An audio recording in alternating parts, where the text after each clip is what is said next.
Humans as we know them have been walking around for about 200,000 years. Yet despite having bigger brains and finer hands, we continue to behave as our predecessors had. This was a nomadic lifestyle, following herds, gathering wild plants and fruits along the way. Then about 10,000 years ago, we came to a divide. On this side, we had the nomadic hunter-gatherer lifestyle we'd always known. On the far side, we had settled agriculture. The differences between these two are simple, but, as we shall see, they have lasting implications. As a nomad, you must find your food. Since you must find your food, you must move before your food sources are depleted, or before your food wanders off. Since you must be able to move, you can only store as much food as you can carry.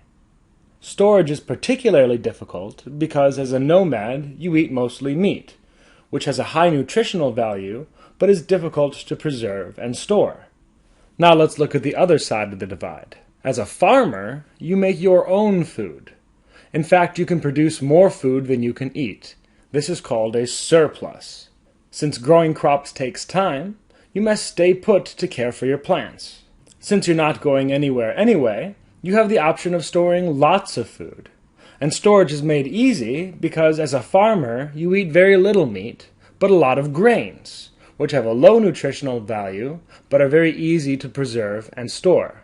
So when droughts hit, and the hunting is bad, nomads must move along or starve to death, while farmers can survive off the surpluses they stored. Yet there are other effects of agriculture besides mere survival. The most obvious is that when you have more food, you can make more people. And because one farmer can feed several people, this makes possible the division of labor. Now, instead of every man being a hunter-gatherer, concerned only with getting food for himself, now one can be a baker, another a carpenter, another a soldier. With specialization come new technologies. And these technologies allow us to produce even greater surpluses in larger populations. The greater the surplus one farmer can produce, the more labor can be divided, allowing for more improvements in technologies, which allow for still greater surpluses and even larger populations.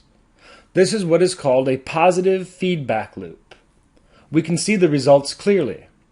These days, a single farmer, with the aid of technology, can feed thousands. With all these surpluses, the world's population has passed 7 billion. Now, as well as carpenters and bakers, we have firemen, doctors, and astronauts. It should be clear by now how settled farmers ended up displacing nomads. But just for fun, let us compare a Roman soldier to a barbarian warrior.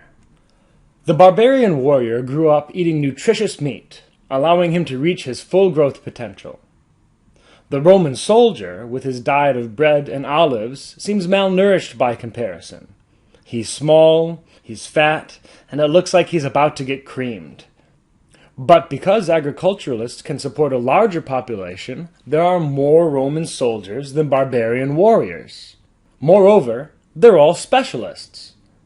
Freed from the need to feed themselves, they have spent all their time mastering the art of soldiering. And because they're all specialists, they can develop new technologies.